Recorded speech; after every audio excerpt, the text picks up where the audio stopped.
जय श्री राम दोस्तों, आपका स्वागत है ममता हिंदी कहानियां चैनल में। यहाँ पर आपको मिलेंगी दिल को छू जाने वाली प्रेरणादायक कहानियां। अगर आपको हमारी कहानियां पसंद आए तो वीडियो को लाइक करें, चैनल को सब्सक्राइब करें और अपने सुझाव कमेंट में जरूर दें। आपके सहयोग से आपका अपना चैनल ज्यादा से ज्यादा लोगों तक पहुंच पाए। धन्यवाद।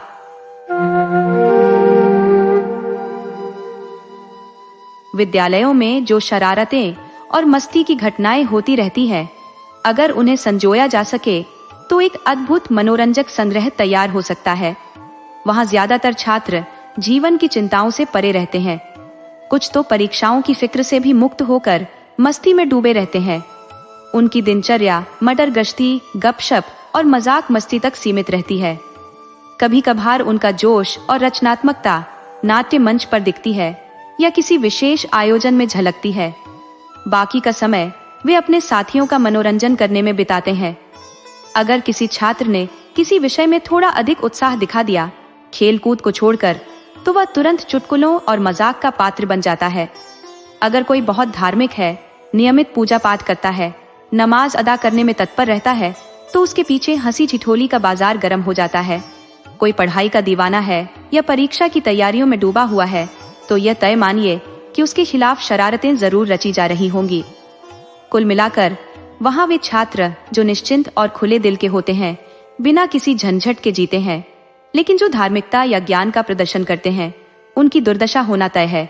महाशय चक्रधर इलाहाबाद के एक नामी विद्यालय के छात्र थे। वे मैं की कक्षा में दर्शन शास्त्र पढ़ रहे थे, लेकिन विद्वानों की तरह उन्हें हंसी मजाक बिल्कुल पसंद नहीं था। वे हमेशा अपने जातीय गौरव में डूबे रहते थे। हिंदू परंपराओं की सादगी और पवित्रता पर मुग्ध थे। उन्हें नेकटाई, कॉलर या वास्कट जैसे कपड़े पहनना बिल्कुल पसंद नहीं था। सीधा सादा मोटा कुर्ता और चमरौधे जूते पहनते थे। प्रातःकाल उनका दिन संध्या हवन से शुरू होता था और माथे पर चंदन का तिलक लगाना उनकी आदत थी। ब्रह्मचर्य के नियमों का पालन करते हुए सिर मुंडाते थे, लेकिन एक लंबी छोटी जरूर रखते थे। उनका मानना था कि छोटी रखना प्राचीन ऋषियों की अद्वितीय बुद्धिमत्ता का प्रमाण है। उनके अनुसार छोटी शरीर की अनावश्यक गर्मी को बाहर निकालती है और विद्युत प्रवाह को अंदर ले आती है। साथ ही शिखा को वे हिंदू पहचान का प्रतीक मानते थे। महाशय चक्रधर अपना भोजन खुद बनाते थे और वह भी बहुत हल्का और सुपाच्य। उनकी यह धारणा थी कि भोजन का सीधा असर मनुष्य के नैतिक विकास पर पड़ता है। वे विजातीय चीजों से दूरी बनाए रखते थे और उन्हें तुच्छ मानते थे। पंडित चक्रधर का खेल कूद से कोई सरोकार नहीं था।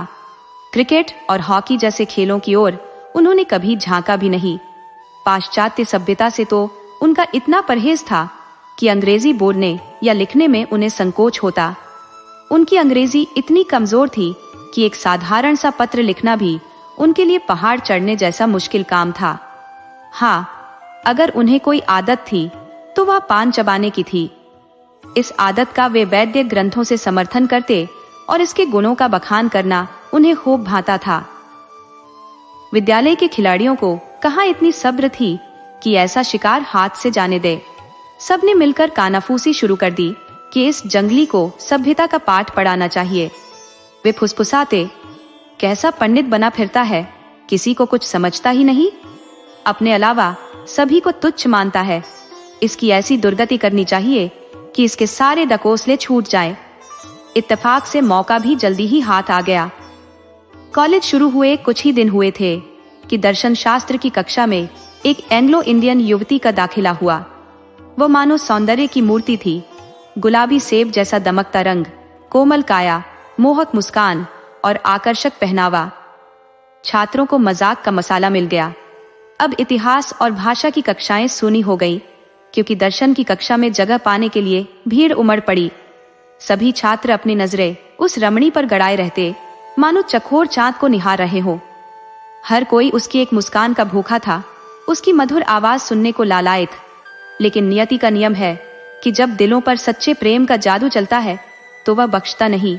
बाकी छात्र तो उसकी खूबसूरती को देखकर बस आंखें सेकते रहते, लेकिन पंडित चक्रधर उसके प्रेम में पूरी तरह डूब चुके थे। चक्रधर की हालत यह थी कि उसकी तरफ देखने में भी झिझकते। कहीं कोई देख न ले और उनके तिलक शिखा पर हंसी न उड़ाई जाए। जब मौका मिलता तो चुपके से, विनम्र और आतुर निगाहों से उसे निहार लेते, पर हमेशा सिर झुका हुआ और आंखें चुराई हुई, जैसे कोई चोर पकड़े जाने के डर से सहमा हो। लेकिन उनकी यह छिपी भावना छिपी कहाँ रह सकती थी। ताड़ने वाले छात्रों ने ताड़ लिया। जैसे ही उनके प्यार की भनक लगी तो सबकी बाँछें खिल उठी। 2 लड़कों ने उनसे दोस्ती बढ़ानी शुरू कर दी और ऐसे दिखाने लगे जैसे उनके सच्चे साथी हो।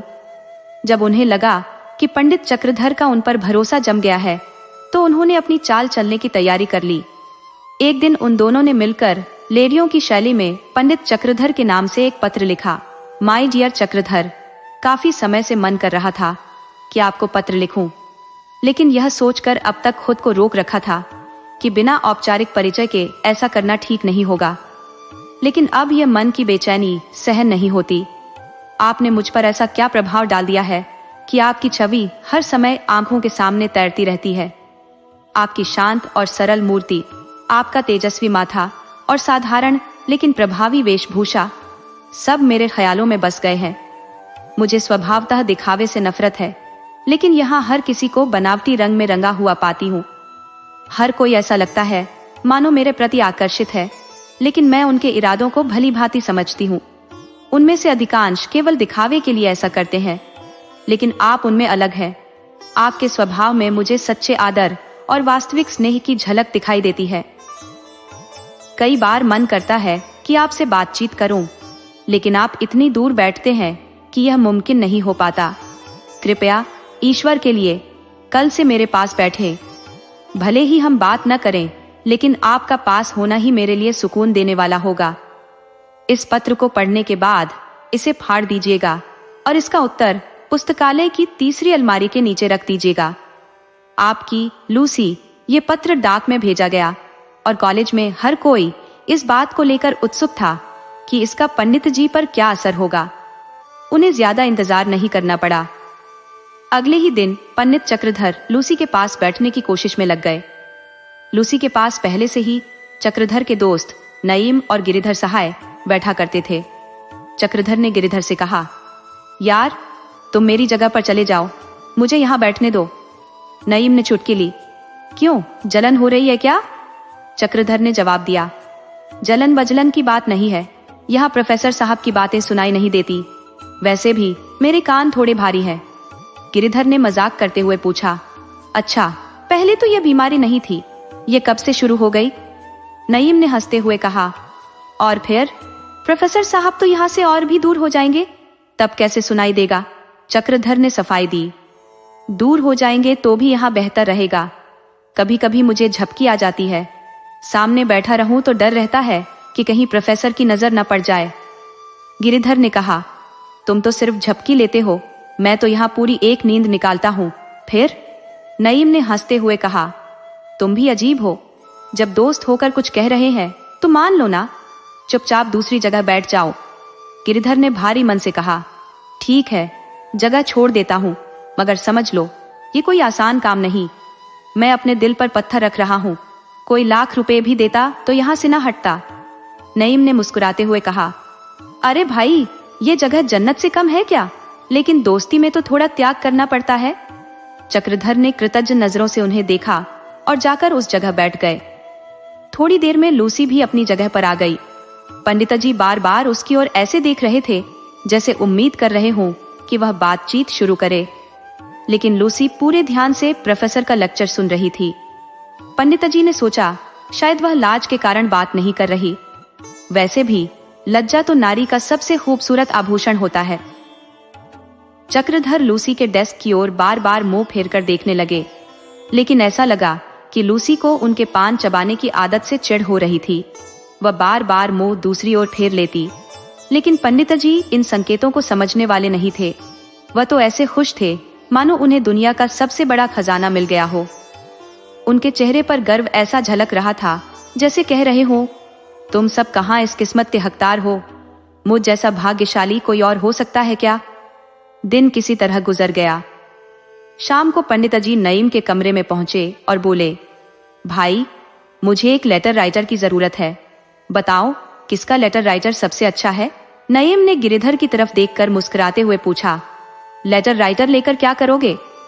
गिरिधर ने मजाक करते हुए कहा, भाई नईम तो खुद किसी लेटर राइटर से कम नहीं। चक्रधर थोड़ा झिझकते हुए बोले, वो अगर किसी को प्रेम पत्र लिखना हो तो उसे कैसे शुरू करें? नईम ने हंसते हुए कहा, डार्लिंग लिखते हैं, और अगर रिश्ता बहुत गहरा हो तो डियर डार्लिंग भी लिख सकते हैं। चक्रधर ने सवाल किया, और खत खत्म कैसे करें? नईम ने शरारती अंदाज में कहा, पूरा हाल बताओ तो खत ही लिख दूं? चक्रधर बोले, नहीं, आप बस इतना बता दीजिए, मैं खुद लिख लूंगा। नईम बोले, अगर बहुत प्यार करने वाला हो तो लिखो योर डाइंग लवर, और अगर बस साधारण सा प्रेम हो तो योर्स फॉरएवर लिख सकते हो। चक्रधर ने फिर पूछा, कुछ शुभकामनाएं भी तो होनी चाहिए, है ना? नईम बोले, बिल्कुल, बिना शुभकामनाओं के तो कोई खत पूरा नहीं होता, खासकर मोहब्बत का। माशूक को लिखते वक्त दुआएं भी होनी चाहिए। आप लिख सकते हो, God give you everlasting grace and beauty, या फिर may you remain happy in love and lovely. Chakradhar ने कहा, ये सब कागज पर लिख दो। गिरिधर ने मुस्कुराते हुए एक कागज के टुकड़े पर सब कुछ लिख दिया। रात को जब चक्रधर खाना खाकर लौटे तो अपने कमरे के दरवाजे बंद कर लिए और बड़े मनोयोग से प्रेम पत्र लिखने में जुट गए। अक्षर बिगड़ बिगड़ जाने के कारण कई बार पत्र लिखना पड़ा। घंटों की मशक्कत के बाद पिछली रात जाकर पत्र पूरा हुआ। चक्रधर ने उसे इत्र में भिगोया और अगले दिन पुस्तकालय में तय जगह पर रख दिया। यार दोस्त तो पहले से ताक में थे, पत्र उड़ा लाए और खूब मजे लेकर पढ़ा। 3 दिन बाद चक्रधर को लूसी का जवाब मिला। लिखा था, माय डियर चक्रधर, तुम्हारा प्रेम पत्र मिला। बार बार पढ़ा, आंखों से लगाया और चूमा। उसकी मनमोहक खुशबू ने दिल जीत लिया। ईश्वर से प्रार्थना करती हूँ कि हमारा प्रेम भी इसी तरह महकता रहे। तुम्हें शिकायत है कि मैं तुमसे बात नहीं करती। प्रिय, प्रेम शब्दों का मोहताज नहीं होता, ये दिल से होता है। जब मैं तुम्हारी ओर से मुंह फेरती हूँ तो मेरे दिल पर क्या गुजरती है, ये सिर्फ मैं जानती हूँ। अंदर ही अंदर एक ज्वाला जल रही है जो मुझे भस्म कर रही है। तुम्हें पता नहीं कितनी आंखें हमें हर पल देखती रहती हैं। अगर कोई शक कर बैठा तो हमारा साथ हमेशा के लिए छूट सकता है, इसलिए हमें बेहद सतर्क रहना होगा। मैं तुमसे एक विनती करती हूँ, कृपया माफ करना। मैं तुम्हें अंग्रेजी पोशाक में देखने की बेहद इच्छा रखती हूँ। वैसे तो तुम जो भी पहनते हो मेरे लिए हमेशा अनमोल हो।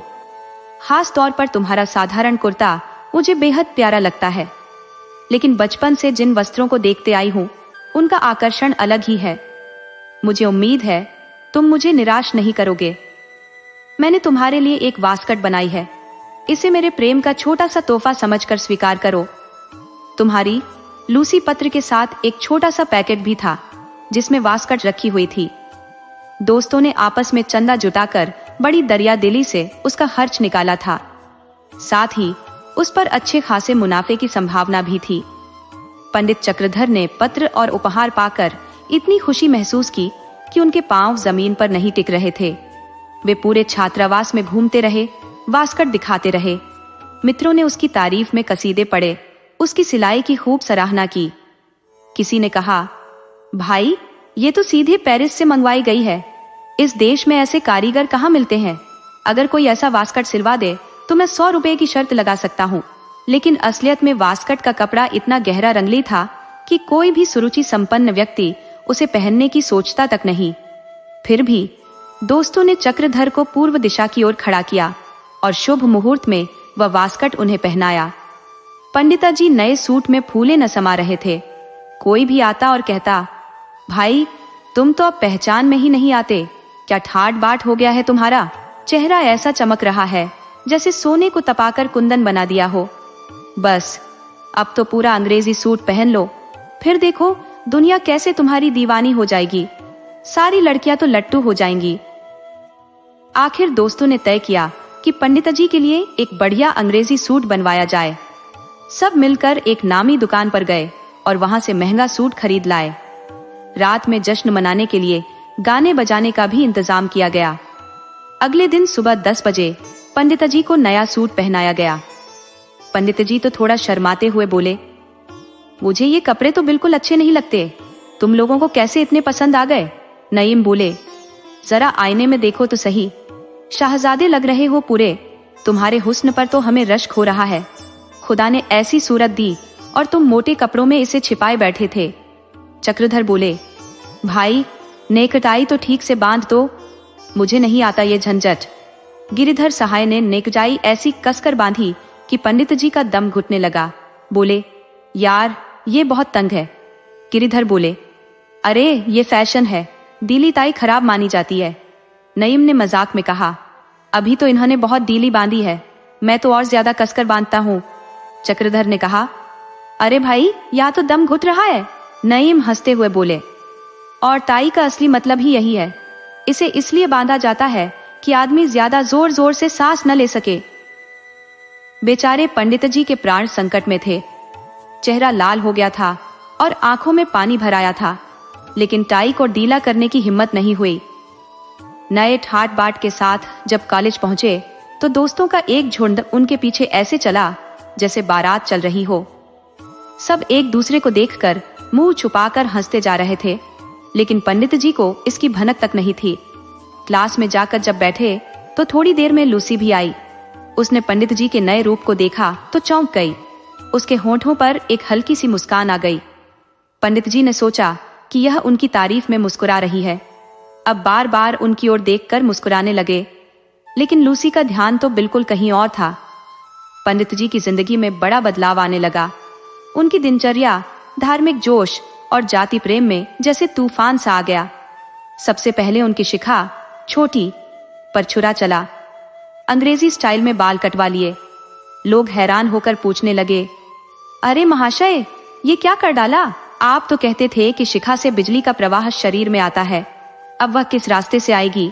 पंडित जी ने बड़े दार्शनिक अंदाज में मुस्कुराते हुए कहा, मैं तो तुम सबको उल्लू बना रहा था। क्या मैं इतना भी नहीं जानता कि ये सब पाखंड है? मुझे इन सब पर कभी यकीन था ही नहीं, बस तुम सबको चकमा दे रहा था। नईम ने ठहाका लगाकर कहा, वल्लाह पंडिता जी, आप तो बड़े झांसेबाज निकले। हम तो आपको बछिया के ताऊ समझते थे, पर आप तो पूरे चालाक निकले। चक्रधर बोले, अब देखना लोग क्या क्या कहते हैं। शिखा के साथ साथ संध्या हवन का भी सफाया हो गया।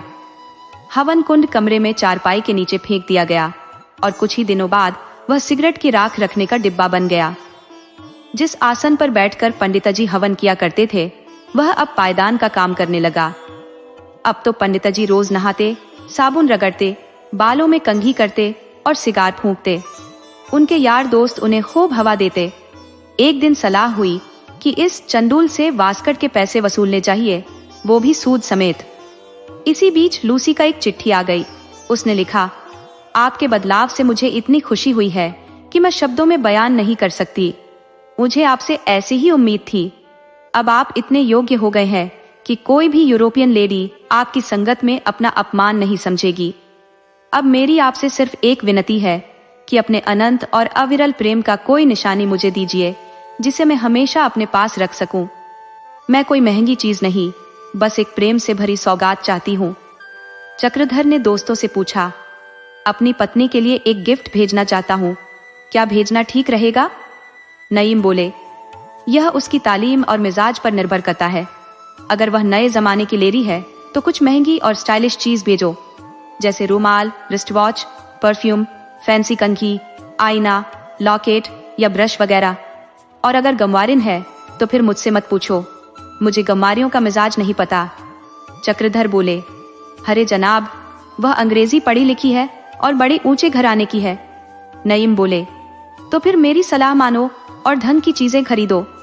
शाम को सब दोस्त चक्रधर के साथ बाजार गए और ढेर सारी चीजें खरीद लाए। सब महंगी और स्टाइलिश चीजें थी। कुल मिलाकर 75 रुपए खर्च हो गए। पंडित जी ने बिना किसी शिकन के मुस्कुराते हुए रुपये निकाल दिए। लौटते समय नईम ने मजाकिया लहजे में कहा, हाय काश हमें भी ऐसी खुशमिजाज बीवी मिलती। गिरिधर चुटकी लेते हुए बोले, भाई जहर खा लो, जहर। नईम ने छेड़ते हुए कहा, दोस्ती का मतलब तो यही है कि एक बार हमें भी उनके दर्शन करने का मौका मिले। क्यों पंडिता जी, आप इसमें कोई बुराई तो नहीं देखते? गिरिधर ने हंसते हुए जोड़ा, खैर खुदा करे उन्हें जल्दी इस दुनिया से मुक्ति मिले। रातों रात पैकेट तैयार हुआ। और सुबह सवेरे पंडित जी उसे लाइब्रेरी में रख आए। चूंकि लाइब्रेरी सुबह जल्दी खुल जाती थी, कोई अड़चन नहीं हुई। उन्होंने उधर मुंह फेरा और इधर दोस्तों ने माल उड़ा लिया। इसके बाद नईम के कमरे में चंदे के हिसाब से हिस्से बांटे गए। किसी ने घड़ी पाई, किसी ने रूमाल, तो किसी ने कुछ और। 1 रुपये के बदले 5-5 रुपए का माल सबके हाथ लगा। प्रेमीजन का धैर्य सचमुच अद्वितीय होता है। निराशा पर निराशा हाथ लगने के बावजूद धैर्य नहीं टूटता। बेचारे पंडिता जी ने विपुल धन खर्च करने के बाद भी प्रेमिका से सीधे संवाद का सौभाग्य नहीं पाया। वह प्रेमिका भी कम अद्भुत न थी, जो पत्रों में शहद घोलती थी, मगर सामने आते ही नजरें फेर लेती थी। पंडिता जी कई बार सोचा करते कि खुद जाकर पहल करें, मगर साहस जवाब दे जाता। ये समस्या उनके लिए विकट थी, लेकिन इससे भी वह हतोत्साहित नहीं हुए। अब तो हवन और संध्या जैसे कर्मकांड उनकी दिनचर्या से बाहर हो चुके थे। बाल पहले ही नए फैशन में कटवाए जा चुके थे। अंग्रेजी अब उनकी मुख्य भाषा बन गई थी, भले ही वह टूटी फूटी और अशुद्ध क्यों न हो। रातों को वह अंग्रेजी मुहावरों की किताब लेकर ऐसे रटते जैसे कोई स्कूली पाठ हो। बचपन में भी उन्होंने इतनी मेहनत कभी नहीं की थी। उन्हीं रटे रटाए मुहावरों का वह मौकों पर उपयोग करते। 2-4 बार लूसी के सामने भी अंग्रेजी का प्रदर्शन कर दिया, जिससे उनकी योग्यता और अधिक उजागर हो गई। लेकिन उनके मित्रों को अब भी उन पर रहम नहीं आया। एक दिन चक्रधर को लूसी का पत्र मिला, जिसमें उसने बड़ी विनम्रता और आग्रह के साथ यह लिखा था कि मैं चाहती हूँ कि आपको अंग्रेजी खेलों में भी दक्ष देखूं। मैंने कभी आपको फुटबॉल या हॉकी खेलते हुए नहीं देखा। एक सच्चे अंग्रेज जेंटलमैन के लिए यह जरूरी है कि वह इन खेलों में निपुण हो। मुझे उम्मीद है कि आप मेरी इस मामूली सी याचना को स्वीकार करेंगे। लूसी ने आगे लिखा, अंग्रेजी वेशभूषा और आचार व्यवहार में तो अब आपका कोई सानी नहीं। मैं चाहती हूँ कि खेल के मैदान में भी आपकी श्रेष्ठता साबित हो। शायद भविष्य में कभी आपको लेडियों के सामने भी खेलना पड़े। ऐसे में आपकी और आपसे ज्यादा मेरी प्रतिष्ठा दांव पर होगी। इसलिए कृपया टेनिस खेलना शुरू कीजिए। 10 बजे पंडित जी के हाथ वह पत्र पहुंचा। दोपहर में जैसे ही विश्राम की घंटी बजी, वह सीधा नईम के पास पहुंचे और बोले, यार जरा फुटबॉल निकाल देना। नईम, जो खुद फुटबॉल टीम के कप्तान थे, मुस्कुराते हुए बोले, भाई सब खैरियत तो है। इस तपती धूप में फुटबॉल खेलने का ख्याल कहाँ से आ गया? आप तो कभी मैदान की ओर झांकते भी नहीं। आज अचानक ये जुनून क्यों? चक्रधर ने तुनक कर जवाब दिया, तुमसे मतलब? बस गेंद निकाल दो, मैं मैदान में भी तुम सबको मात देकर दिखाऊंगा। नईम हंसते हुए बोले, जनाब कहीं चोट चपेट लग गई तो सारा झंझट हमारे सिर पड़ेगा। प्लीज खुदा के लिए इस वक्त इसे रहने दो। चक्रधर झुंझलाते हुए बोले, चोट तो मुझे लगेगी, तुम्हारा क्या नुकसान होगा? गेंद निकालने में इतनी परेशानी क्यों हो रही है? आखिरकार नईम ने गेंद दे दी और पंडित जी तपती हुई दोपहरी में मैदान पर जाकर अभ्यास में जुट गए। बार बार गिरते, आसपास खड़े लोग ठहाके लगाते, लेकिन पंडित जी अपनी धुन में मग्न थे। उनकी परवाह का तो नामो निशान भी नहीं था। इसी बीच उनकी नजर लूसी पर पड़ी, जो वहां से गुजर रही थी। पंडित जी मानो और जोश में भर गए।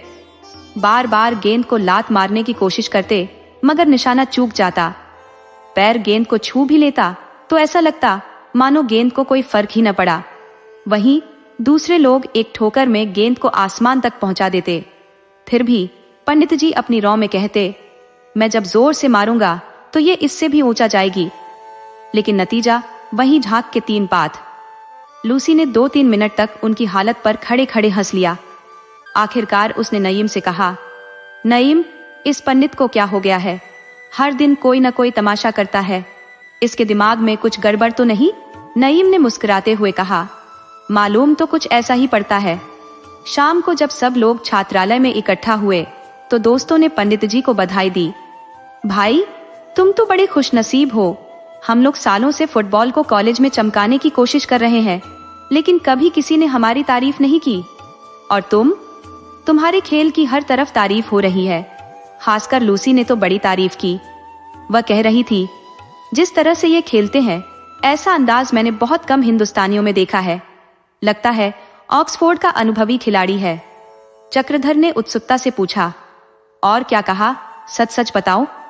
नईम ने चुटकी लेते हुए कहा। अब सब कुछ साफ साफ मुझसे क्यों कहलवाना चाहते हो? लगता है तुमने टट्टी की आड़ में शिकार खेला है। बड़े उस्ताद हो भाई। हम सब मुंह ताकते रह गए और तुम मैदान मार ले गए।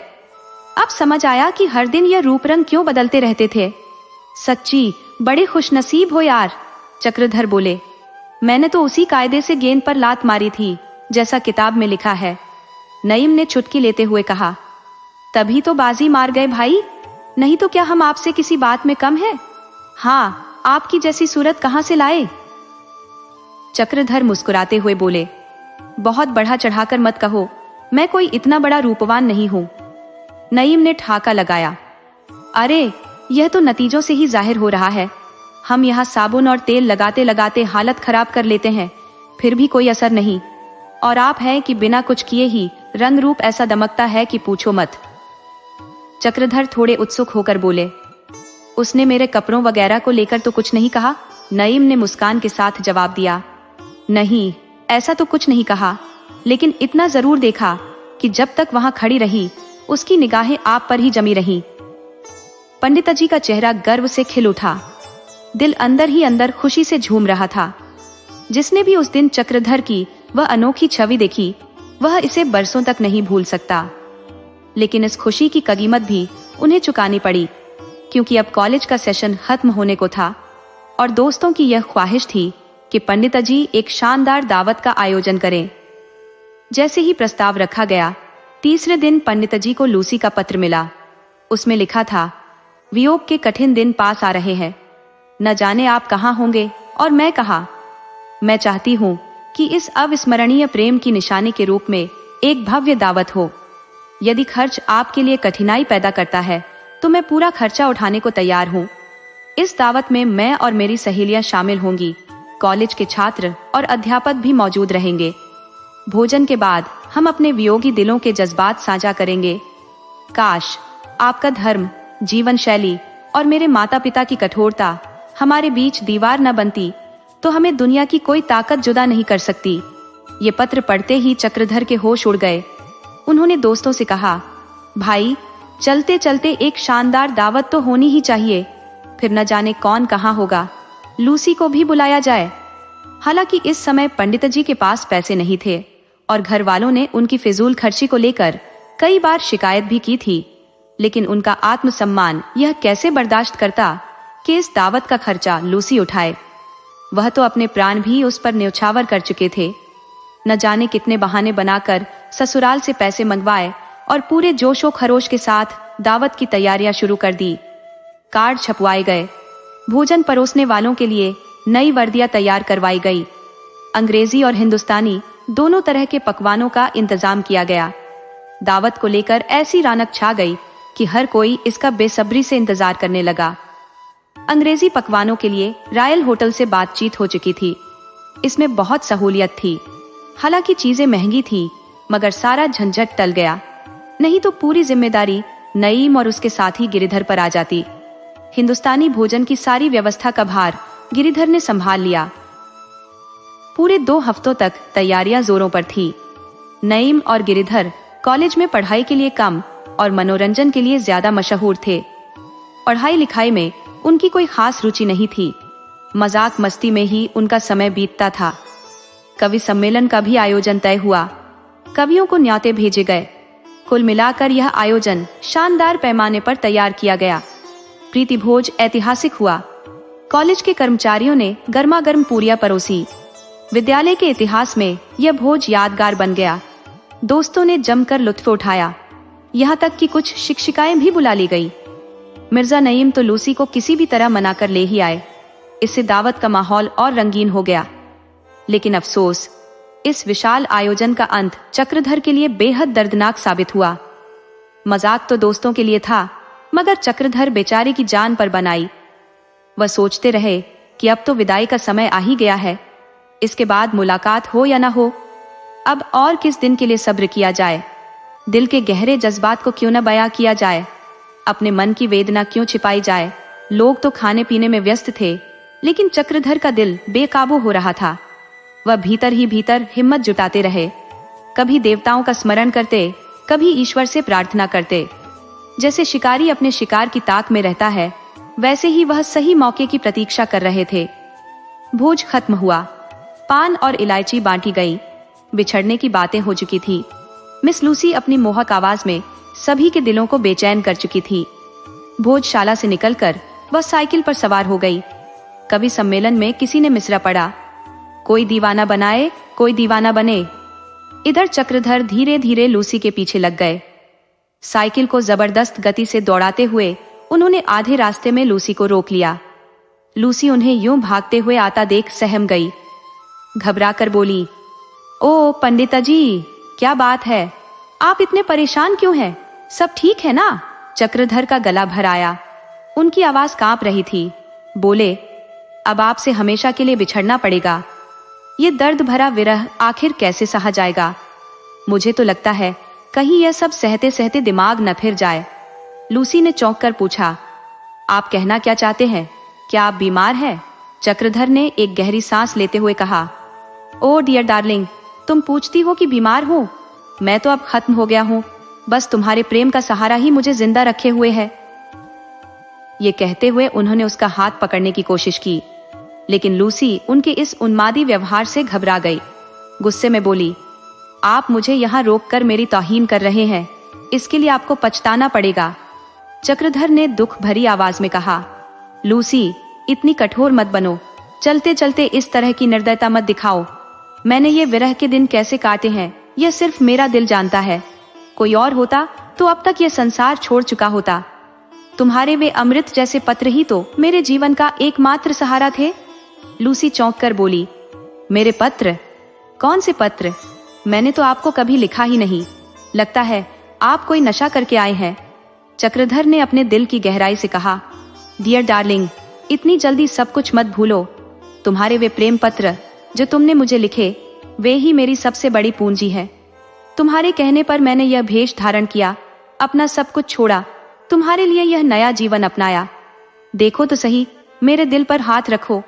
ऐसा लगता है कि यह दिल धड़कते धड़कते बाहर ही आ जाएगा, और तुम्हारी यह कुटिल हंसी तो जैसे मेरे प्राण ले जाएगी। लूसी हंस पड़ी और व्यंग्य भरे लहजे में बोली, तुमने कहीं भांग तो नहीं पी ली है, या फिर किसी ने तुम्हारे साथ मजाक किया है? मैं और तुम्हें प्रेम पत्र लिखूं? हा हा हा, जरा अपनी शक्ल तो देखो, किसी जंगली सुअर से कम नहीं लगते। लेकिन पंडिता जी अब भी यही सोच रहे थे कि लूसी मजाक कर रही है। उन्होंने फिर से उसका हाथ पकड़ने की कोशिश की और बोले, प्रिय, इतने लंबे इंतजार के बाद यह मौका मिला है, अब तुम मुझसे बच नहीं सकती। ये सुनकर लूसी का पारा चढ़ गया। उसने जोर से एक तमाचा चक्रधर के गाल पर जड़ दिया और सिन्हनी की तरह दहाड़ते हुए बोली, यू ब्लडी, हट जाओ मेरे रास्ते से, नहीं तो अभी पुलिस बुला लूंगी। रास्कल! पंडिता जी चांटे की गोंद से हक्के बक्के रह गए। आंखों के सामने अंधेरा छा गया। मानसिक आघात के साथ यह शारीरिक चोट, यह दोहरी मुसीबत। लूसी तो चांटा मारकर हवा हो गई और बेचारे चक्रधर वहीं जमीन पर बैठकर इस पूरी घटना का विश्लेषण करने लगे। उस चांटे ने उनकी बाहरी आंखें आंसुओं से भर दी थी, लेकिन अंदर की आंखें खोल दी थी। वो सोचने लगे, कहीं ये सब कॉलेज के लौंडों की शरारत तो नहीं है? जरूर यही बात है। आह, पाजियों ने तो बड़ा चकमा दे दिया भाई, तभी सब मुझे देख देख कर हंसते रहते थे। मैं भी कोई कम अक्ल नहीं हूँ, पर इनके चक्कर में फंसकर टेसू बन गया। बड़े धूर्त निकले, ऐसा झांसा दिया कि उम्र भर याद रहेगा।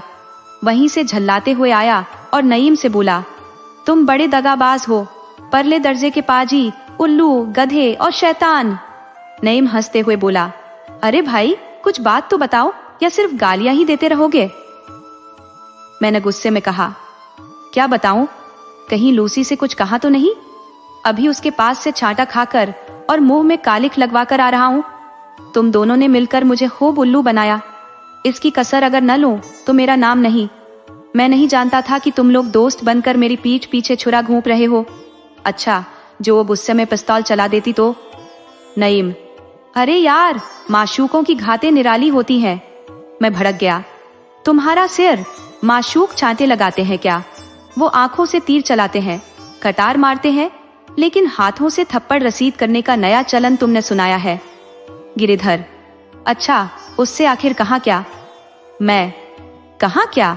अपनी प्रेम कहानी सुनाने बैठ गया। इस पर उसने ऐसा तगड़ा छांटा मारा कि कान अभी तक बज रहे हैं। उसके हाथ है कि पत्थर? गिरिधर हंसते हुए, गजब हो गया भैया, आप तो निरे भोले निकले। हमें क्या पता था कि आप इतने छिछोरे हो, नहीं तो मजाक ही क्यों करते। अब आपके कारण हम सबकी शामत आ गई। कहीं उसने प्रिंसिपल से शिकायत कर दी तो सबकी लुटिया डूब जाएगी, और अगर अपने किसी अंग्रेज साथी से कह दिया तो हम सबको जान के लाले पड़ जाएंगे। आप तो निरे गधे हो, इतना भी नहीं समझ पाए कि सब दिल लगी थी। वैसे भी आप इतने खूबसूरत भी तो नहीं हो।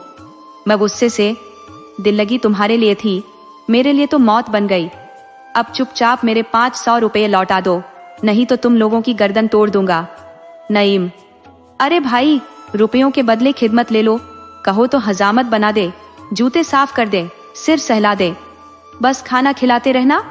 वादा करता हूँ अब जिंदगी में कहीं मजाक नहीं करूंगा मैं। मत जले पर नमक छिड़को, तुम तो बच जाओगे, लेकिन मैं गया काम से। बदनाम हुआ सो अलग, और 500 की चपत भी पड़ी। ये दिल लगी थी या गला काटना? खैर, मैं न समझूं, पर ईश्वर तो समझेंगे। नईम, गलती हो गई भाई, अब तो खुद इस पर शर्मिंदगी हो रही है। गिरिधर, शर्मिंदगी का अभी बहुत वक्त मिलेगा। पहले यह बताओ कि अगर लूसी ने प्रिंसिपल से कह दिया तो अंजाम क्या होगा? तीनों को निकाल बाहर कर दिया जाएगा, नौकरी भी हाथ से जाएगी। फिर? चक्रधर, तो मैं भी प्रिंसिपल के सामने तुम दोनों की सारी करतूतें खोल कर रख दूंगा। नईम, अरे यार, यही दोस्ती का सिला है। चक्रधर, बिल्कुल, तुम जैसे दोस्तों के लिए यही सजा काफी है। उधर तो रात भर मुशायरे का मजमा लगा रहा, और इधर यह त्रिमूर्ति बैठी अपनी खाल बचाने की जुगत में लगी रही। बात जब प्रिंसिपल तक पहुंची तो आफत सिर पर मंडराने लगी। अंग्रेज वाली बात है, पता नहीं क्या अनहोनी कर डाले। अंततः काफी माथापच्ची और बहस के बाद तय हुआ कि नईम और गिरिधर सुबह मिस लूसी के बंगले पर जाकर उससे माफी मांगेंगे, और जो भी सजा या प्रायश्चित वह तय करेगी उसे स्वीकार करेंगे। चक्रधर, मैं एक ढीला नहीं दूंगा। नईम, मत दो भाई, लेकिन कम से कम हमारी खैरियत तो रहने दो। गिरिधर, खैरियत की फिक्र छोड़ो, पहले ये सोचो कि रुपयों का इंतजाम कैसे होगा। वह बिना जुर्माना लिए तो मानेगी नहीं। नईम, भाई चक्रधर, खुदा के लिए इस वक्त दिल छोटा मत करो, नहीं तो हम तीनों का बेड़ा गर्क हो जाएगा। जो हुआ उसे भूल जाओ। वादा करता हूँ अब ऐसी गलती फिर नहीं होगी। चक्रधर, ज्यादा से ज्यादा क्या होगा, निकाल बाहर कर दिया जाऊंगा, अपनी दुकान खोल लूंगा, तुम्हारा भट्टा बैठ जाएगा। इस बेवकूफी का मजा तुम दोनों को चखना पड़ेगा। ओह, कैसा झांसा दिया। बहुत मिन्नतों और गिड़गिड़ाने के बाद चक्रधर का गुस्सा शांत हुआ। अगली सुबह नईम लूसी के बंगले पहुंचे। वहां पता चला कि वह प्रिंसिपल के बंगले गई है। अब तो जान सूख गई। दिल ऐसा धड़कने लगा जैसे अभी छाती से बाहर कूद जाएगा। या अली, अब तुम ही मुश्किल को आसान करो। प्रिंसिपल अगर सुन लेगा तो जिंदा निकल जाएगा। ये सारा पचड़ा इस पंडित के चक्कर में पड़ा। क्या सूझा था इस बेहूदे को? नाजनीन से इश्क लड़ाने चला, अपनी शक्ल देखी है? और खप्त यह कि वह माहरू इस पर रींझ गई, हमें भी ले डूबा। नईम ने सोचा, अगर लूसी से रास्ते में मुलाकात हो जाए तो शायद मिन्नतें करके बात संभाली जा सके, लेकिन अगर वह प्रिंसिपल के पास पहुंच चुकी है तो उम्मीद खत्म। नईम तुरंत तांगा लिया और प्रिंसिपल के बंगले की ओर दौड़ पड़े। ऐसे भागे मानो जान के पीछे मौत लगी हो। रास्ता ऐसा भागे कि ठोकर लगती तो हड्डी पसली एक हो जाती। पर अफसोस, लूसी का कहीं अता पता नहीं। आधा रास्ता तय हो गया और उसका साया तक नजर नहीं आया। निराशा ने उनकी रफ्तार को धीमा कर दिया। नईम ने आखिर हिम्मत जुटाई और तेज कदमों से बंगले की ओर बढ़ चले। उनके मन में बस यही आस थी कि अगर लूसी दरवाजे पर मिल जाए तो शायद मामला संभल जाए। लेकिन तभी नजर पड़ी, लूसी प्रिंसिपल के बंगले के दरवाजे पर पहुंच चुकी थी। हालात ऐसे थे कि एक पल में सब कुछ तय होना था, या तो नाव डूबती या पार लगती। नईम का दिल जोर जोर से धड़कने लगा, जैसे कंठ तक आ पहुंचा हो। उन्होंने पूरी ताकत से पुकारा, miss Turner, hello miss Turner, जरा रुक जाओ। लूसी ने पलट कर देखा। नईम को पहचानते ही ठहर गई और बोली, कहीं तुम उस पंडित की सिफारिश करने तो नहीं आए हो? मैं तो उसकी शिकायत करने जा रही हूँ। नईम ने तुरंत जवाब दिया, तो पहले मुझे और गिरिधर को गोली मार दो, फिर जाना, लूसी ने गुस्से से कहा। बेशर्म लोगों पर गोली का असर नहीं होता, उसने मेरी बहुत बेइज्जती की है। नईम ने हाथ जोड़ते हुए कहा, लूसी, असल गुनहगार तो हम दोनों हैं। वह बेचारा पंडित तो बस हमारे इशारों पर चल रहा था, सारा कसूर हमारा है। कसम तुम्हारे सिर की, हमसे गलती हो गई। लूसी ने तीखी नजरों से देखा और कहा, ये सब बकवास मत करो। नईम ने सफाई दी, हमने उसे बस एक मजाक का हिस्सा बनाया था, हमें क्या पता था कि वह तुम्हें छेड़ने लगेगा। हम तो सोच भी नहीं सकते थे कि उसमें इतनी हिम्मत है। खुदा के लिए माफ कर दो, नहीं तो हमारा खून तुम्हारी गर्दन पर होगा। लूसी थोड़ी नरम पड़ी, लेकिन बोली, ठीक है, तुम्हारी बात मान लेती हूँ। प्रिंसिपल से कुछ नहीं कहूंगी, लेकिन 2 शर्तें हैं। पहली, वह पंडित मेरे सामने 20 बार कान पकड़कर उठे बैठे। दूसरी, वह मुझे 200 रुपए मुआवजा देगा। नईम ने थोड़ा दयनीय स्वर में कहा, लूसी, इतनी सख्ती मत करो। सोचो उस गरीब पर क्या बीत रही होगी। काश अगर तुम इतनी खूबसूरत ना होती। लूसी हल्का मुस्कुराई और बोली, चापलूसी करना तो कोई तुमसे सीखे। नईम ने कहा, तो अब चलो वापस लौटते हैं। लूसी ने तुरंत पूछा, लेकिन मेरी दोनों शर्तें मानोगे ना? नईम ने कहा, तुम्हारी दूसरी शर्त तो हम सब मिलकर पूरी कर देंगे, लेकिन पहली शर्त सख्त है। बेचारा शायद जहर खा लेगा, उसके बदले मैं खुद 50 बार कान पकड़कर उठ बैठ सकता हूँ। लूसी ने तिरछी नजरों से देखा और कहा, तुम तो घोटे हुए बदमाश हो, तुम्हें शर्म नहीं आती। मैं उसी को सजा देना चाहती हूँ। उसने हिम्मत कैसे की मेरा हाथ पकड़ने की? नईम ने गिड़गिड़ाते हुए कहा, थोड़ा रहम कर लो प्लीज। लूसी ने सख्ती से कहा, नहीं, बिल्कुल नहीं। आखिरकार नईम लूसी को लेकर वापस लौटे। पंडित के सामने शर्तें रखी गईं तो वह कांप उठा। वह लूसी के पैरों में गिर पड़ा और फूट फूट कर रोने लगा। नईम और गिरिधर को भी अपनी करतूत पर शर्मिंदगी हुई। अंत में लूसी का दिल पसीजा और उसने कहा, ठीक है, इनमें से कोई एक शर्त मान लो, मैं माफ कर दूंगी।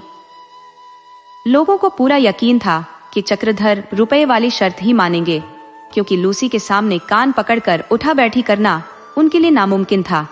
लेकिन जब चक्रधर ने साफ साफ कहा, रुपए तो कतई नहीं दूंगा, हाँ 20 की जगह 40 बार उठक बैठक कर लूंगा, तो हर कोई हैरान रह गया।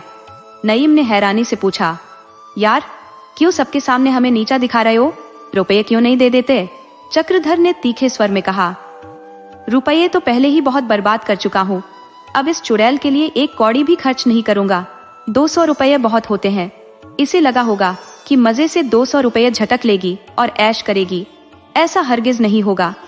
अब तक रुपये खर्च करके अपनी इज्जत खराब करवाई है, अब बिना खर्च हंसी कराऊंगा।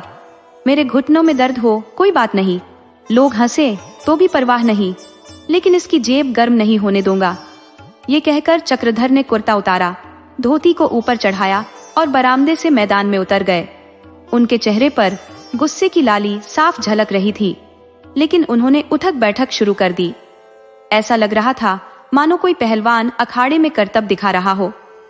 पंडिताजी ने उस वक्त समझदारी का सबूत दिया।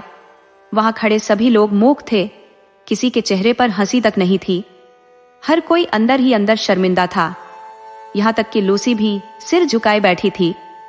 शायद उसे इस बात का पछतावा हो रहा था कि उसने यह अनचाही सजा देने का फैसला क्यों किया। 20 बार उठक बैठक करने में ज्यादा वक्त नहीं लगा। चक्रधर ने जोर जोर से गिनती करते हुए 20 पूरी की और अपने कमरे की ओर गर्व से चलते बने। लूसी ने उन्हें अपमानित करना चाहा था, लेकिन हालात ने पलटी मार दी और खुद लूसी की इज्जत पर आघात हो गया। इस घटना के बाद कॉलेज 1 हफ्ते तक खुला रहा, लेकिन किसी ने पंडितजी को हंसते नहीं देखा। वह गुमसुम और उदासीन भाव से अपने कमरे में बैठे रहते। अगर कोई लूसी का नाम भी लेता तो वह भड़क उठते। उस साल की परीक्षा में पंडित जी फेल हो गए। उसके बाद उन्होंने इस कॉलेज में कदम नहीं रखा। सुनने में आया कि वह शायद अलीगढ़ चले गए। दोस्तों, आपको कहानी कैसी लगी? अपने सुझाव कमेंट करना न भूले। तो चलिए आज की अगली कहानी शुरू करते हैं।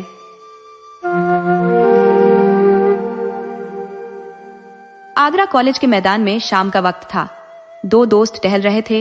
एक का नाम यशवंत था, दूसरे का रमेश। यशवंत लंबा चौड़ा और हट्टा कट्टा था। उसके चेहरे पर आत्मविश्वास और सेहत की चमक थी। वहीं रमेश छोटा सा, दुबला पतला और थोड़ी कमजोर नजर आ रहा था। दोनों किसी बात पर बहस कर रहे थे। यशवंत बोला, भाई, मैं तो आत्मा को पैसे से ऊपर रखता हूँ, पैसा मेरे लिए कुछ नहीं। रमेश ने हंसते हुए कहा, वाह, बढ़िया बात है। यशवंत ने गंभीर होकर कहा, हाँ, देख लेना, तुम्हें लग रहा होगा कि मैं मजाक कर रहा हूँ, लेकिन मैं साबित कर दूंगा कि पैसे की कोई अहमियत नहीं है। रमेश ने चुटकी ली, ठीक है, दिखा देना, लेकिन मैं तो ऐसा नहीं सोचता। मैं तो पैसे के लिए ही मेहनत कर रहा हूँ। 15 साल से किताबें पढ़ रहा हूँ, घर परिवार से दूर यहाँ अकेला पड़ा हूँ, और आगे भी पता नहीं कितनी मेहनत करनी पड़ेगी, कितने लोगों की चापलूसी करनी होगी। इसमें आत्मा कहाँ बचती है? यशवंत बोला, तुम ऐसा सोचते हो, लेकिन मैं पैसे की ओर देखूंगा भी नहीं, और मुझे पता है कि तुम भी उतने बुरे नहीं हो जितना खुद को बता रहे हो। रमेश ने हंसते हुए कहा, भाई, मैं और भी बुरा हूँ। यशवंत ने कहा, मुझे यकीन नहीं कि तुम स्वार्थ के लिए किसी का नुकसान करोगे। रमेश बोला, भाई, दुनिया में आदर्श का पालन तो बस सन्यासी ही कर सकता है, मैं तो नहीं कर सकता। अगर तुम्हें गिराकर मैं जीत सकता हूँ तो मैं तुम्हें जरूर गिरा दूंगा, और सच कहूँ, अगर तुम्हें मौका मिला तो तुम भी मुझे गिरा दोगे। यशवंत गुस्से में बोला, तो तुम भाड़े के टट्टू हो? रमेश ने भी चुटकी ली, और तुम काट के उल्लू हो। दोनों बचपन से दोस्त थे, स्कूल में साथ पढ़े, कॉलेज से भी साथ निकले। यशवंत थोड़ा धीमा लेकिन बहुत मेहनती था। वो जो भी काम करता उसे पूरा करके ही दम लेता। वहीं रमेश बहुत तेज दिमाग वाला था, लेकिन आलसी। माय तक रमेश हमेशा आगे रहा, यशवंत पीछे। लेकिन सिविल सर्विस की बारी आई तो बाजी पलट गई। यशवंत ने सब कुछ छोड़कर पढ़ाई शुरू कर दी। दोस्तों से मिलना जुलना, घूमना फिरना सब बंद कर दिया। वहीं रमेश क्रिकेट खेलता, दोस्तों के साथ मस्ती करता, और कभी कभार किताब खोलकर देख लेता। कदाचित रमेश को यह विश्वास था कि इस बार भी उसकी चपलता और लापरवाह स्वभाव यशवंत की कड़ी मेहनत पर भारी पड़ेगा। वह अक्सर यशवंत को तंग करता, कभी उसकी किताब बंद कर देता, कभी मजाक में कहता, क्यों जान खपा रहे हो? सिविल सर्विस कोई स्वर्ग तो नहीं जो इसके लिए संसार से रिश्ता तोड़ लिया जाए। हालत ये हो गई थी कि यशवंत उसे दूर से आता देखता तो किवाड़ बंद कर लेता। आखिर परीक्षा का दिन आ ही गया। यशवंत ने सब कुछ रट रखा था, पर परीक्षा हॉल में उत्तर लिखने बैठता तो लगता जैसे सब कुछ याददाश्त से गुम हो गया। घबराहट उसकी आत्मा को कचोटने लगी। दूसरी तरफ रमेश, जो कभी गहराई से सोचने समझने का आदी न था, आत्मविश्वास से लबरेज था। उसका मानना था कि जब प्रश्न पत्र आएगा तभी सोचेंगे। परीक्षा का परिणाम निकला तो आलसी खरगोश को मेहनती कछुए से शिकस्त मिल गई। रमेश को अपनी गलती का एहसास हुआ, पर उसने हिम्मत नहीं हारी। उसे यकीन था कि काबिल इंसान के लिए यश और संपत्ति की कभी कमी नहीं होती। उसने कानून की पढ़ाई शुरू की। हालांकि उसने अधिक मेहनत नहीं की, परंतु अव्वल दर्जे में पास हुआ। यशवंत ने उसे बधाई का तार भेजा। इस बीच यशवंत एक जिले का अफसर बन गया था। 10 साल बीत गए। यशवंत अपनी मेहनत और ईमानदारी से काम करता रहा। उसके वरिष्ठ अधिकारी उससे बेहद खुश थे, लेकिन माताहतों के लिए वह परेशानी का सबब था। जितनी मेहनत वह खुद करता, उतनी ही दूसरों से भी करवाना चाहता। उसकी बेबाकी और सख्ती माताहतों को नागवार गुजरती, परंतु अफसरों की नजर में वह बेहद कारगर कर्मचारी था। नतीजा यह हुआ कि 5 साल के भीतर वह जिले का जज बन गया। दूसरी ओर रमेश का भाग्य उतना अनुकूल नहीं रहा। वह जिस अदालत में वकालत करने जाता, असफलता उसका पीछा करती। अगर जज देर से आता तो वह खुद अदालत छोड़ देता और फिर बुलाने पर भी न लौटता। वह कहता, जब जज को समय का मान नहीं तो मैं क्यों उसका इंतजार करूं? मुझे क्या पड़ी है? उसकी दलीलें बेबाक होती, परंतु खुशामद के आदि अधिकारी उसकी निर्भीकता को बदतमीजी समझते। रमेश में सहनशीलता की कमी थी। चाहे जज हो या विरोधी वकील, जो भी उससे उलझता वह उसे खरी खोटी सुनाने में देर न करता। एक बार तो उसने जिला जज से भी बहस कर ली। इसका नतीजा यह हुआ कि उसकी वकालत की सनद रद्द कर दी गई। फिर भी मुवक्किलों के दिलों में उसका मान सम्मान बरकरार रहा। जब उसने आगरा कॉलेज में अध्यापन का दायित्व संभाला तो भाग्य ने उसे फिर ठोकर मारी। पहले ही दिन प्रिंसिपल से उसका मनमुटाव हो गया। प्रिंसिपल का आग्रह था कि विद्यार्थियों को राजनीति से दूर रखना चाहिए। उनके लिए यह अनिवार्य नियम था कि कॉलेज का कोई भी छात्र किसी राजनीतिक सभा में भाग न ले। परंतु रमेश, जो स्वभावतः विद्रोही था, इस पाबंदी का घोर विरोधी बन बैठा। उसका मानना था कि अगर राजनीतिक गतिविधियों में किसी की भागीदारी आवश्यक है तो वह विद्यार्थी है। राजनीति उनके शैक्षणिक जीवन का अभिन्न हिस्सा होनी चाहिए। उसने अन्य देशों का उदाहरण देते हुए तर्क दिया कि वहां के छात्र आंदोलनों ने पूरे युग को परिवर्तित कर दिया है, तो फिर हमारे यहाँ छात्रों की आवाज दबाने की कोशिश क्यों की जाती है। इस विरोध का परिणाम यह हुआ कि साल पूरा होने से पहले ही रमेश को इस्तीफा देने पर मजबूर होना पड़ा। परंतु विद्यार्थियों के बीच उसकी लोकप्रियता में रत्ती भर भी कमी नहीं आई। उसका जीवन परिस्थितियों और स्वभाव की मार से लगातार तराशा जा रहा था। पहले उसने मुवक्किलों के लिए अदालत से लड़ाई लड़ी, फिर छात्रों के अधिकारों के लिए प्रिंसिपल से टकराया और अब आम जनता के हक में सरकार को चुनौती दे दी। उसका स्वभाव ही निर्भीकता, आदर्शवाद, सत्यनिष्ठा और आत्माभिमान का मिश्रण था। ऐसे व्यक्तित्व के लिए जनता का सेवक बनने के अलावा और कोई राह नहीं थी। समाचार पत्रों में उसके लेखों ने तहलका मचाना शुरू कर दिया। वे इतने प्रभावशाली, तीव्र और सटीक होते थे कि जल्दी ही उसका नाम चारों ओर फैल गया। लोगों ने उसे एक नई शक्ति के रूप में पहचान लिया। अधिकारियों पर उसके लेख तीखे बाणों की तरह असर करते। उसकी आलोचनाएं इतनी सटीक होती कि उनसे बच पाना असंभव हो जाता। उसकी अतिशयोक्तियां हवा में नहीं उड़ती, बल्कि वास्तविकताओं पर गहरी चोट करती। देश की राजनीतिक स्थिति दिन ब दिन अधिक गंभीर हो रही थी। यशवंत, जो अपने पुराने मित्र के लेख पढ़ते थे, उन्हें गहरी चिंता होने लगी। वह रमेश को बार बार समझाते, संभल जाओ, कानून के पंजे में मत फंसो, अपनी कलम को थोड़ा संयमित करो।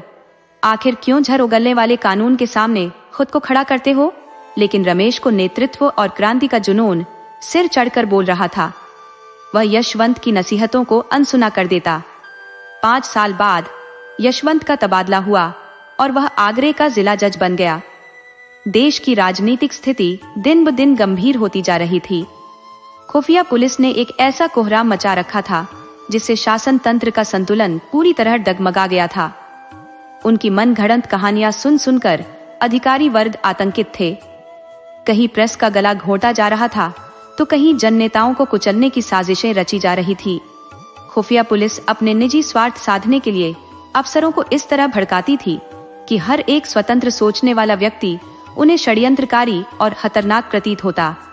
रमेश ऐसा व्यक्ति नहीं था जो अन्याय के आगे मौन साध ले। जितना अधिक अधिकारी निरंकुशता दिखाते, उतना ही उसका प्रतिरोध तेज हो जाता। वह नियमित रूप से जनसभाओं को संबोधित करता और उसके भाषण अक्सर क्रांतिकारी विचारों से ओतप्रोत होते। उसके तर्क स्पष्ट और सीधे होते, जिनमें कोई बनावट नहीं होती थी। उसका विश्वास था कि जो नेता अपने दिल की बात खुलकर न कह सके, वह जनता का प्रतिनिधि नहीं हो सकता। रमेश ने कभी भी अपने विचारों को छिपाने की कला नहीं सीखी। उसे इस बात का डर नहीं था कि जेल या फांसी उसका इंतजार कर रही है। वह हर कठिनाई का सामना करने के लिए तैयार था और यही वजह थी कि वह सरकार की आंखों में सबसे बड़ा कांटा बन चुका था। एक दिन यशवंत ने रमेश को अपने घर बुलवाया। रमेश के मन में आया कि कह दे, तुम्हें खुद आने में शर्म आती है क्या? आखिर तुम भी तो एक गुलाम हो। परंतु थोड़ी देर सोचने के बाद उसने कहला भेजा, कल शाम को आऊंगा। अगले दिन वह ठीक 6 बजे यशवंत के बंगले पर पहुंचा। उसने यह मुलाकात किसी को नहीं बताई। उसे लगा लोग यह न समझे कि वह अधिकारियों की चमचागिरी कर रहा है। साथ ही यह भी चिंता थी कि कहीं इस मुलाकात से यशवंत को नुकसान न पहुंचे। जब रमेश पहुंचा, तब तक दियों की रोशनी हर कोने में फैल चुकी थी। यशवंत ने उसे गले लगा लिया। दोनों ने आधी रात तक खुलकर बातें की। यशवंत ने अपनी नौकरी के अनुभव साझा किए, जो रमेश के लिए चौंकाने वाले थे। उसे यह जानकर आश्चर्य हुआ कि यशवंत के राजनीतिक विचार कई मामलों में उससे भी अधिक उग्र थे। उसकी यह धारणा कि यशवंत अब पूरी तरह बदल चुका होगा, गलत निकली। रमेश ने मुस्कुराते हुए कहा, भाई, जब इतने कड़वे अनुभव है तो नौकरी क्यों नहीं छोड़ देते? कम से कम अपनी आत्मा को तो बचा सकोगे। यशवंत ने गहरी सांस लेकर कहा, मेरी फिक्र छोड़ो, इस वक्त तुम्हारी चिंता है। मैंने तुम्हें इसीलिए बुलाया है। सरकार की नजरें इस समय तुम पर गड़ी है। मुझे डर है कहीं तुम गिरफ्तार ना हो जाओ। रमेश, इसके लिए तो पहले से ही तैयार हूं। यशवंत, लेकिन आखिर आग में कूदने से कोई फायदा होगा भी। रमेश, फायदा नुकसान की गणना मेरा काम नहीं। मेरा कर्तव्य है अपने मार्ग पर डटे रहना। यशवंत, तुम हमेशा जिद्दी रहे हो, लेकिन यह वक्त बड़ा पेचीदा है। सावधान रहना ही समझदारी है। अगर मैं देखता कि जनता में सचमुच जागरूकता है तो तुमसे पहले मैदान में उतरता, मगर जब देखता हूँ कि लोग बस अपने मतलब की सोचते हैं तो कदम आगे बढ़ाने का साहस नहीं कर पाता। दोनों मित्र देर तक बातचीत करते रहे। कॉलेज के दिनों की यादें ताजा हो गईं। पुराने सहपाठियों और अध्यापकों पर चर्चा करते हुए हंसी ठिठोली चल पड़ी। ऐसा महसूस हो रहा था मानो वे अब भी कॉलेज के विद्यार्थी हों। गंभीरता का नामो निशान नहीं था। रात काफी बीत चुकी थी। खाना खाते खाते रात का 1 बज गया। यशवंत ने कहा, अब कहाँ जाओगे? यहीं रुक जाओ, बातें करेंगे। तुम तो कभी आते भी नहीं। रमेश तो पहले से ही फक्कड़ मिजाज थे। खाना खाकर बातचीत करते करते सो गए। सुबह जब नींद खुली तो 9 बज चुके थे। यशवंत उनके सामने खड़े मुस्कुरा रहे थे। इसी रात आगरा में भयानक डकैती हुई। रमेश जब सुबह 10 बजे घर पहुंचे तो देखा कि पुलिस ने उनके घर को चारों तरफ से घेर रखा है। जैसे ही वह पहुंचे, एक अधिकारी ने उन्हें वारंट दिखाया। तुरंत घर की तलाशी शुरू हो गई। अजीब बात यह हुई कि रमेश की मेज की दराज से एक पिस्तौल बरामद हो गई। इसके बाद तो हथकड़ियां लगा दी गई। अब कौन यह मानने को तैयार होता कि रमेश का इस डकैती में हाथ नहीं है, और भी कई नेताओं को इस षड्यंत्र में फंसाया गया। मुकदमा शुरू हुआ। बाकी लोगों का ईश्वर जाने, लेकिन रमेश इस मामले में पूरी तरह निर्दोष थे। उनके पास ऐसा मजबूत सबूत था जो उनकी बेगुनाही साबित कर सकता था। पर क्या वह इस सबूत का इस्तेमाल कर सकते थे? रमेश ने सोचा कि यशवंत खुद आगे आकर उनके वकील को गवाही देने का प्रस्ताव देगा। आखिर वह जानता था कि रमेश निर्दोष है। पर दिन बीतते गए और यशवंत की ओर से ऐसा कोई कदम नहीं उठाया गया। रमेश खुद शर्मिंदगी के मारे यशवंत का नाम गवाहों में शामिल करने की हिम्मत नहीं कर पा रहे थे। उन्हें डर था कि कहीं इससे यशवंत किसी मुसीबत में न पड़ जाए। यशवंत दिल से निष्ठुर नहीं थे, उनके भाव भी सच्चे थे, लेकिन उनके कार्य जरूर निष्क्रिय थे। उन्हें अपने जिगरी दोस्त को बेगुनाही के बावजूद कष्ट झेलते देखना असहनीय था। कई बार वे भीतर से टूट जाते, आंखों में आंसू भर आते, लेकिन इतनी हिम्मत न जुटा पाते कि गवाही देकर उसे रिहा करवा लें। उनके मन में यह डर बस गया था कि कहीं अधिकारियों को गलतफहमी न हो जाए कि वे भी षड्यंत्रकारियों से जुड़े हैं। यह मेरे देशभक्त होने की कीमत है, वे मन ही मन सोचते। यहाँ सच जानते हुए भी चुप रहना पड़ता है। पुलिस का खौफ इतना गहरा था कि भले ही उनकी गवाही से रमेश बच जाए, पर लोगों के मनों में यह शंका बनी रहती कि उन्होंने अपने देशवासी को बचाने के लिए झूठी गवाही दी है। और वह देशवासी कौन, जिस पर राजद्रोह का गंभीर आरोप है? इस उधेड़बुन में 1 महीना गुजर गया। उधर मजिस्ट्रेट ने इस मुकदमे को यशवंत के ही इजलास में भेज दिया। इस डकैती में कई हत्याएं भी हुई थी और मजिस्ट्रेट के पास इतनी सख्त सजा देने का अधिकार नहीं था जितनी वह देना चाहता था। अब यशवंत गहरे संकट में पड़ गया। उसने छुट्टी की अर्जी लगाई, लेकिन उसे मंजूरी नहीं मिली। सिविल सर्जन अंग्रेज था, इसलिए उससे झूठा मेडिकल प्रमाण पत्र लेने की भी हिम्मत नहीं हुई। मुसीबत सर पर खड़ी थी और इससे बचने का कोई उपाय नहीं सूझ रहा था। भाग्य का कैसा खेल था, जो दोस्त बचपन से साथ खेले और साथ पढ़े थे, वे अब एक दूसरे के सामने खड़े थे। सिर्फ एक कटघरे का फासला था, लेकिन स्थिति ऐसी थी कि एक की जान दूसरे के हाथ में थी। दोनों की आंखें कभी आपस में नहीं मिलती थी। दोनों सिर झुकाए रहते। हालांकि यशवंत न्यायाधीश के पद पर था और रमेश अभियुक्त, लेकिन वास्तविकता इससे बिल्कुल उलट थी। यशवंत का मन शर्म, ग्लानि और मानसिक यंत्रणा से घिरा हुआ था, जबकि रमेश के चेहरे पर निर्दोष होने का आत्मविश्वास छलकता था। दोनों मित्रों के स्वभाव में जमीन आसमान का फर्क था। एक उदार और त्यागी था, जबकि दूसरा अपने स्वार्थ में उलझा हुआ। रमेश चाहता तो अदालत में उस रात की सारी सच्चाई बयान कर सकता था, लेकिन यशवंत जानता था कि रमेश अपनी जान बचाने के लिए भी उस राज्य को उजागर नहीं करेगा जिसे वह छुपाए रखना चाहता है। मुकदमे की सुनवाइयों के दौरान यशवंत हर रोज भीतर से टूटता रहा। उसकी आत्मा और स्वार्थ के बीच लगातार संघर्ष होता रहता। लेकिन जिस दिन फैसला सुनाना था, उस दिन उसकी हालत एक अपराधी जैसी हो गई। वह इजलास में जाने की हिम्मत ही नहीं जुटा पा रहा था। आखिरकार वह 3 बजे कचहरी पहुंचा।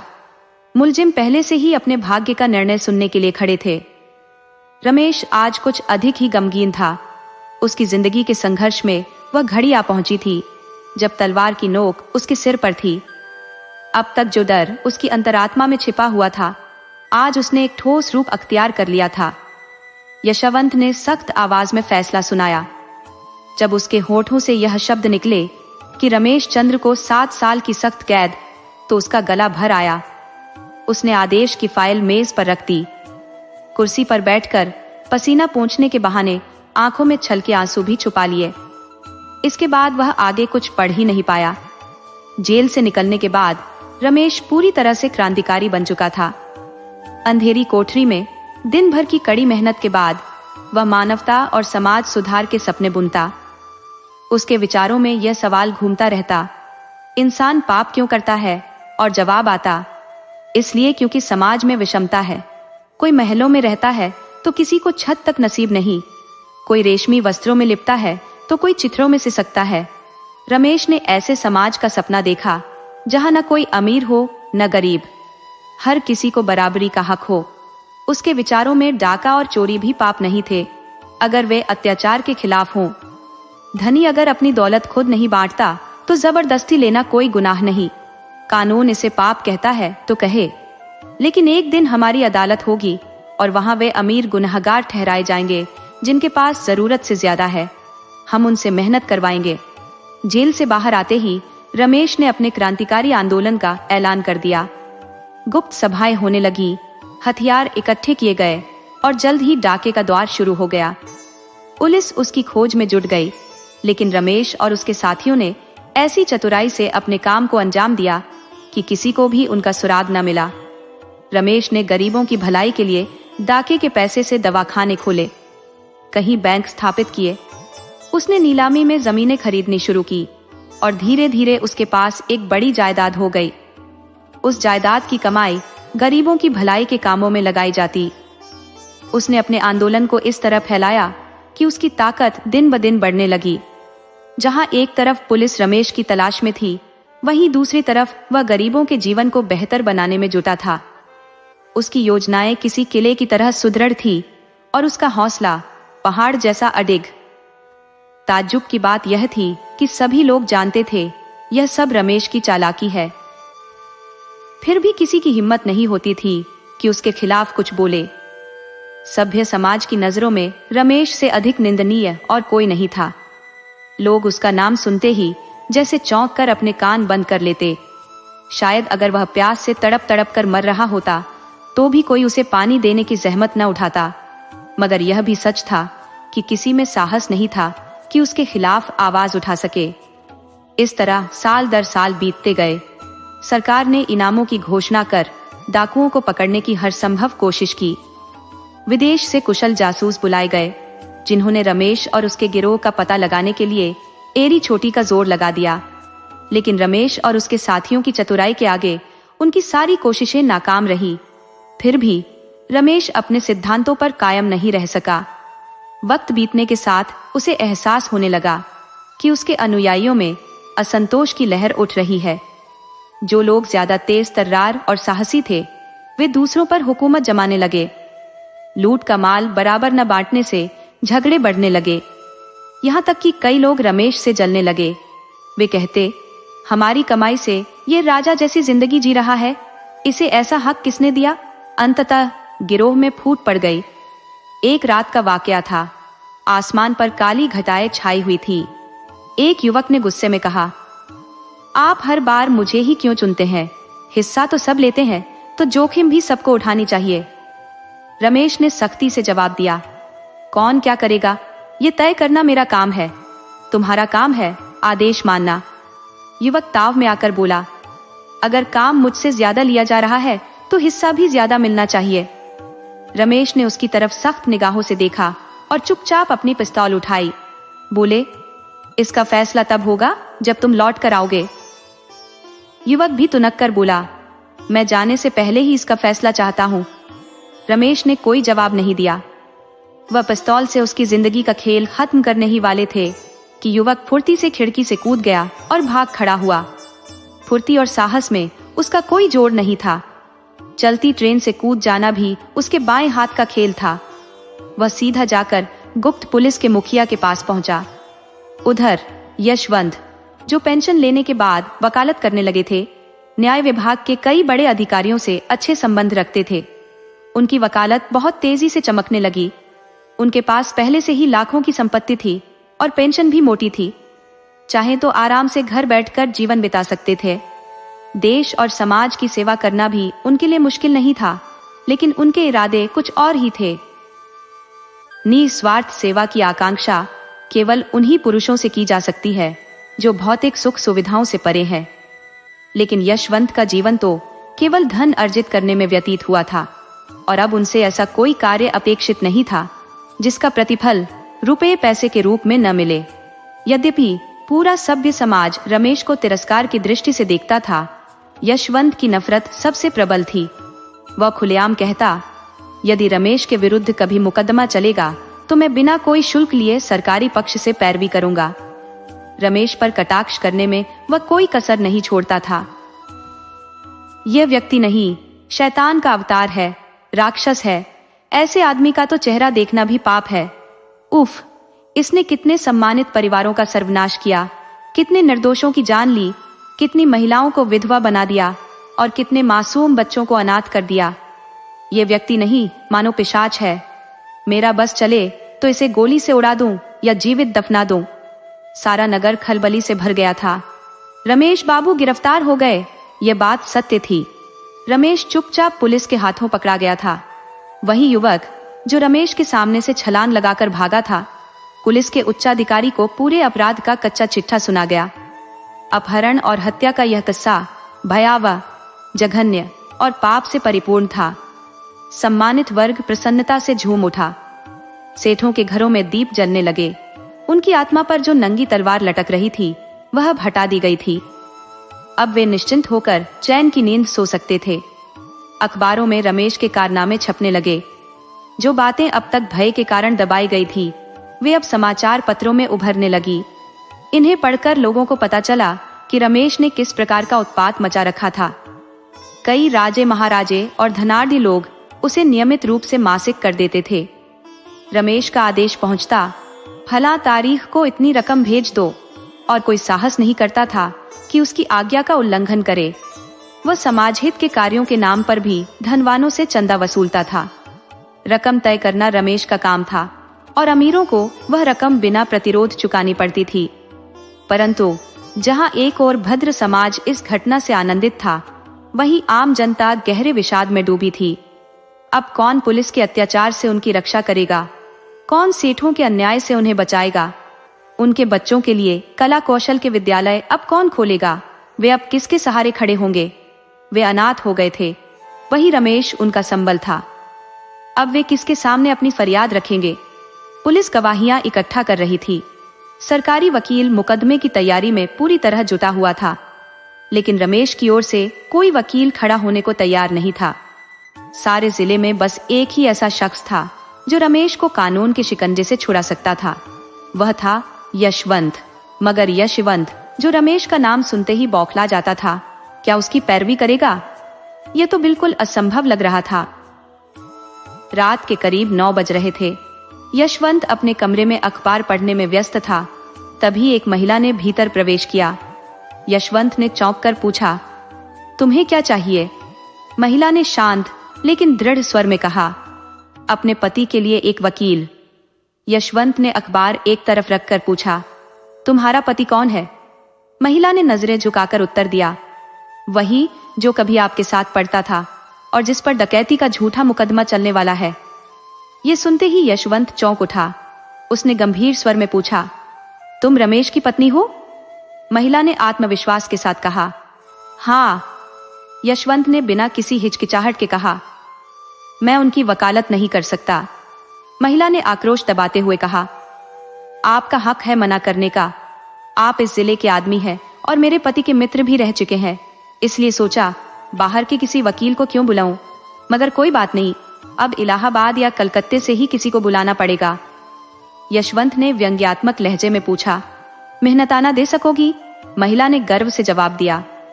बड़े से बड़े वकील का मेहनताना कितना होता है? यशवंत ने गिनती करते हुए कहा। 3000 रुपए रोज, महिला ने गंभीरता से कहा। बस आप इस मुकदमे को संभाल लें, मैं आपको 3000 रुपए रोज दूंगी। यशवंत अविश्वास भरी नजरों से बोला। 3000 रुपए रोज? महिला ने बेझिझक जवाब दिया। हाँ, और यदि आपने उन्हें छुड़ा लिया तो 50,000 रुपए इनाम के तौर पर अलग से दूंगी। यशवंत के मन में लालच की लहर दौड़ पड़ी। उसने सोचा अगर मुकदमा 2 महीने भी खींच गया तो सीधे 1 लाख रुपए की आमदनी हो जाएगी। इनाम मिलाकर कुल रकम 2 लाख होगी। इतना धन उसने जीवन भर में भी नहीं कमाया था। लेकिन तभी उसका अंतर्मन कचोटने लगा। क्या इस पैसे की लालच में वह अपनी आत्मा बेच देगा? क्या ऐसे व्यक्ति को बचाना सही है जिसने न जाने कितने मासूमों की जिंदगी बर्बाद की? लेकिन फिर लालच ने अपना रंग दिखाया। यशवंत ने मन ही मन सोचा अगर रमेश पकड़ा गया तो क्या उसके चेले चपाटे खत्म हो जाएंगे? शायद नहीं, ऊपर से 2 लाख की रकम छोड़ना बेवकूफी होगी। महिला ने उसकी खामोशी तोड़ते हुए पूछा, तो क्या जवाब है आपका? यशवंत ने थोड़ी देर रुककर कहा, मैं कल बताऊंगा, थोड़ा सोचने का वक्त चाहिए। महिला ने कठोर स्वर में कहा, मुझे इंतजार की आदत नहीं। अगर आपको कोई दुविधा है तो साफ साफ मना कर दीजिए, मैं दूसरा इंतजाम कर लूंगी। यशवंत को और सोचने का मौका ही नहीं मिला। त्वरित निर्णय अक्सर स्वार्थ की ओर झुकते हैं। उसने मन ही मन फैसला कर लिया। यशवंतः, क्या आप कुछ रकम पहले दे सकती हैं? स्त्री, कृपया बार बार पैसों की बात न कीजिए। उनके जीवन के सामने पैसों की कोई कीमत नहीं है। आप जितनी रकम चाहें ले लीजिए। भले ही आप उन्हें बचा न सके, लेकिन सरकार को सबक सिखा दे। यशवंतः, ठीक है, मैं ही यह मुकदमा संभाल लूंगा। पुरानी दोस्ती का कुछ तो फर्ज निभाना चाहिए। पुलिस ने पूरा जोर लगा दिया। सैकड़ों गवाह पेश किए गए। मुखबिर ने तो पूरे घटनाक्रम की कथा सुना डाली। लेकिन यशवंत ने अपनी दलीलों से गवाहों को कमजोर और मुखबिर को झूठा साबित कर दिया। उन्होंने इस अंदाज में अपना पक्ष रखा कि रमेश बेकसूर साबित हुए। उनके खिलाफ कोई भी आरोप टिक न सका। यशवंत जैसे धैर्यवान और बुद्धिमान वकील का रमेश की ओर से खड़ा होना ही यह सिद्ध करने के लिए काफी था कि सरकार ने गलती की। शाम का वक्त था। रमेश के घर के बाहर एक बड़ा सा शामियाना लगा हुआ था। गरीबों को भोजन कराया जा रहा था और दोस्तों की दावत चल रही थी। ये रमेश के छूटने का जश्न था। हर ओर यशवंत की सराहना हो रही थी। रमेश को बधाइयों का तांता लगा हुआ था। यशवंत रमेश से बात करने की कोशिश कर रहे थे, लेकिन रमेश उनकी ओर देखना तक पसंद नहीं कर रहे थे। दोनों के बीच अब तक एक भी शब्द का आदान प्रदान नहीं हुआ था। आखिरकार यशवंत ने झुंझलाकर कहा, तुम मुझसे ऐसे बुरा मान रहे हो जैसे मैंने तुम्हारे साथ कोई गलत काम किया हो। रमेश, और आप क्या सोचते हैं, आपने मेरे साथ अच्छा किया है? पहले आपने इस जीवन को बर्बाद किया और अब परलोक भी खराब कर दिया। अगर पहली बार न्याय किया होता तो मेरा जीवन संवर जाता, और अब जेल जाने देते तो शायद मेरा अंत सुधर जाता। यशवंतः, यह मत कहो कि इस मामले में मैंने कितना साहस दिखाया। रमेश, आपने साहस नहीं बल्कि स्वार्थ दिखाया। आप अपने स्वार्थ के पुजारी हैं। मैं तो आपको भाड़े का नौकर समझता हूँ। मैंने अपनी जिंदगी के बहुत बुरे फैसले किए हैं, लेकिन इसे आपकी जिंदगी से बदलने को कभी तैयार नहीं हो सकता। मुझसे धन्यवाद की उम्मीद मत रखिए।